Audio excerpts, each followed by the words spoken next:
स्वागत आप सभी का। और अभी 3-4 दिन पहले जो कृषि सुपरवाइज़र, एग्रीकल्चर सुपरवाइज़र का जो कृषि पर्यवेक्षक का जो रिज़ल्ट आया था, उसकी नियुक्ति के आदेश है वो जारी कर दिए। देख सकते हैं आप कि 11 तारीख ये डेट दे रखी है ना? और अभी-अभी ये जो नोटिस है वो आया है। क्या है कि जो 2066 अभ्यर्थियों की जो लिस्ट आई थी, उनका जिनका अंतिम रूप से चयन हुआ है, उनके जो जॉइनिंग है यानी कि पदस्थापन की अभिशंसा दी गई थी बोर्ड द्वारा, तो विभाग ने वो लिस्ट इनकी जारी कर दी है।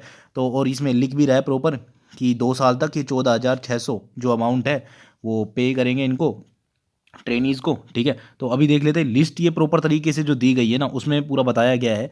जैसे हम अगर यहाँ देखते हैं रैंक 1 के हिसाब से, तो इनकी रैंक 1 है, रोल नंबर दिया है मेरिट नंबर के बाद, मतलब डीवी में जो आउट हो गए उनको आउट करने के बाद इनकी मेरिट है, उनके बाद इनकी पूरी डिटेल है और यहाँ पर इनको उपस्थिति देनी है। जैसे ये वैसे गृह जिला बीकानेर है, तो यहीं पे ही मोस्टली सबको बुलाया जिनका गृह जिला है ना, तो जिनका अभी सिलेक्शन हुआ है उनको यहाँ पे जाके, जैसे ये बूंदी से है तो इनको बूंदी में वहाँ पे जाके इनको अपनी उपस्थिति देनी है। अब उपस्थिति ऐसे नहीं है, वहाँ विद सारे डॉक्यूमेंट लेके जाने हैं। कौन कौन से वो सारे डिटेल में बात करेंगे। पहले मैं आपको ये पूरी लिस्ट दिखा देता हूँ और कैसे वहाँ पे पहुँचना है, अपनी प्रेजेंस देनी है, और उसके बाद कैसे शुरुआत होगी वो उसकी बातें करते हैं।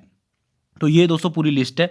यहाँ पे ना अपना आप नाम चेक करते हैं, मतलब आप अपना नाम चेक कर सकते हैं जिन जिनका सिलेक्शन हुआ है। तो ये मैं आपको दिखा देता हूँ। देखो एक और चीज़ आप देख रहे होंगे यहाँ पे, ये देखो, ये इनकी ओबीसी कैटेगरी है, ठीक है। बट ये सेलेक्ट कौन सी सीट पे हुए, जनरल की पे सेलेक्ट हुए हैं ये सारे, ये जनरल की सीटें हैं ये सारी की सारी ना। पर ये जो सेलेक्ट होने वाले हैं इनकी देखो, ये ओबीसी वाला जनरल पे, ओबीसी वाला क्योंकि इन्होंने जनरल की कट ऑफ क्लियर की है, वर्टिकल रिजर्वेशन में आते हैं। ये ईडब्ल्यूएस वाले जनरल पे अब देखना, जनरल के इक्के दुक्के मिलते हैं भाई। ओबीसी की 100%, मतलब जनरल की 100% सीटों में से मोर देन 50% ओबीसी वाले लेके जाते हैं। ओबीसी ओबीसी ये सब ओबीसी के हैं। एक जनरल का मिला आपको, है ना, ये फीमेल है वैसे भी। उसके बाद हम आगे देखते जाओ आप।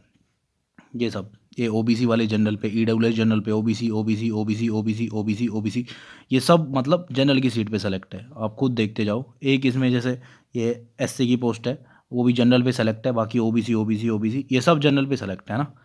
ये जो भी सीटें हैं ये आप देख सकते हो, ये सारी जनरल की चल रही है। ओबीसी के अंदर, इसके अंदर जनरल के मतलब कम कैंडिडेट दिखाई देंगे। 231 आई थिंक इनकी कट ऑफ गई थी। ये देख सकते हैं जो जैसे जनरल की जो पोस्ट है, तो इसमें आप अपना देख सकते हो ना नाम, आराम से जहाँ पे आपको जाना है। वैसे मोस्टली गृह जिला पे ही है, पर फिर भी मतलब अच्छे से चेक कर लेना। उसके बाद मैं आपको दिखा देता हूँ कि ये पूरी लिस्ट जा रही है। ये पूरे मेरिट नंबर दे रखे हैं ना, जैसे ये देखो इनके 221 पे मेरिट है ना, उसके हिसाब से, और ओबीसी कैटेगरी है और जनरल में सेलेक्ट है।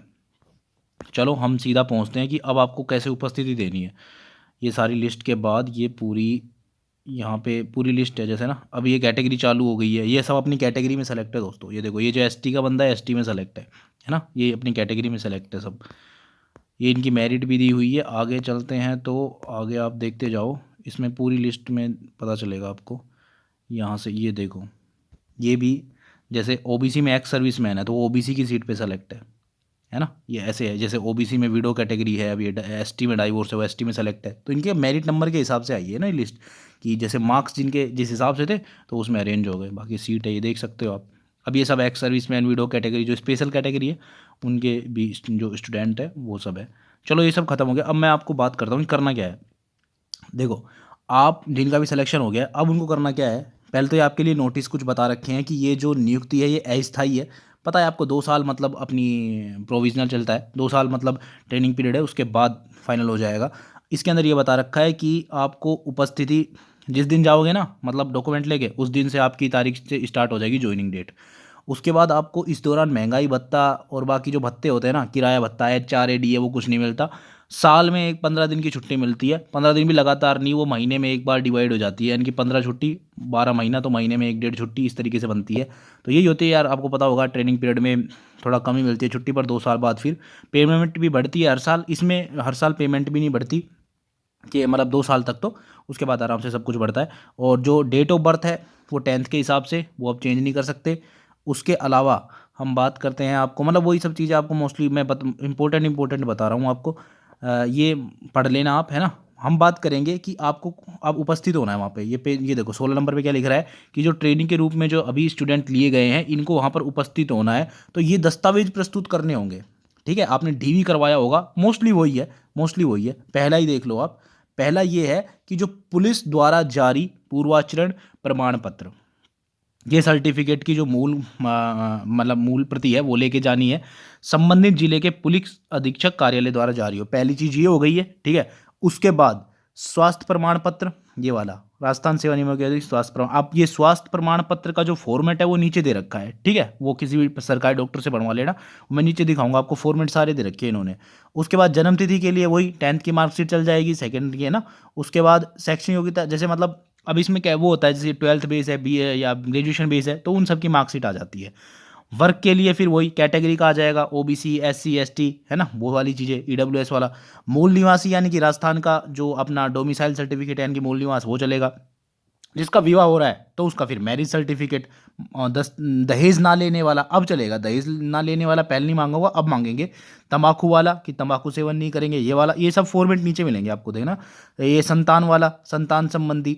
उसके बाद ये, हाँ, राजपत्रित अधिकारी द्वारा दो अलग अलग वो चरित्र प्रमाण पत्र गेजेटेड ऑफिसर से बन जाएंगे, किसी भी जैसे सरकारी डॉक्टर से बनवा लेना या फर्स्ट ग्रेड टीचर से बनवा लेना, वो वाला। बाकी ये सब स्पेशल कैटेगरी वही है जो आपने डीवी में लेके गए थे ना, वही सारे डॉक्यूमेंट है ना।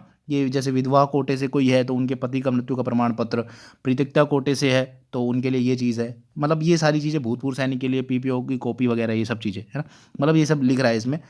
उसके बाद ये सब आपको डॉक्यूमेंट लेके ही प्रस्तुत होना है कार्यालय में, अन्यथा आपको उपस्थित माना नहीं जाएगा, ठीक है।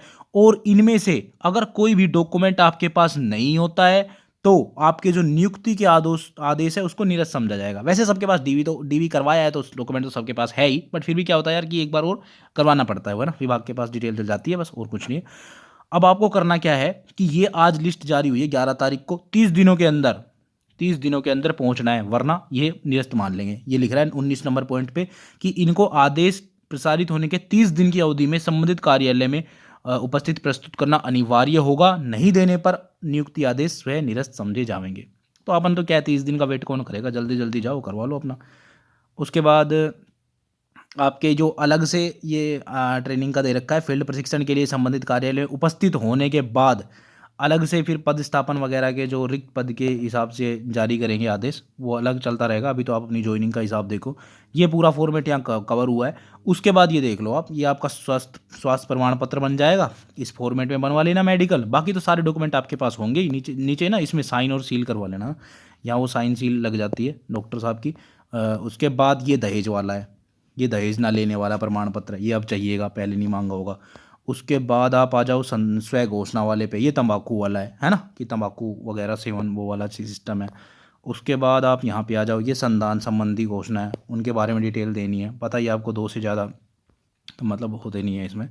उसके बाद ये आपका 50 रुपये का शायद ये बॉन्ड वाला है ना, तो ये 50 रुपये के स्टाम्प पे छपेगा, ये बॉन्ड वाला सिस्टम है। तो ये 3-4 चीज़ें हैं, ये एक्स्ट्रा बनवानी है, बाकी को आपने डीवी करवाया था तो सारा सिस्टम होगा ही आपके पास। तो ये प्रोसेस है आगे की, तो आप जल्दी जल्दी उपस्थिति दें। और यही थी मतलब कि अब की अपडेट। बाकी जिन जिन का हो गया है उनको बहुत बहुत धन्यवाद, कॉन्ग्रेचुलेशन, पहले भी दी थी और अब भी बहुत अच्छी बात है, जॉब लग गई आपकी। ठीक है दोस्तों, तो ये अपडेट था, बाकी कोई अपडेट होगा तो मिलेंगे आपसे नई वीडियो में नए अपडेट के साथ, तब तक के लिए धन्यवाद।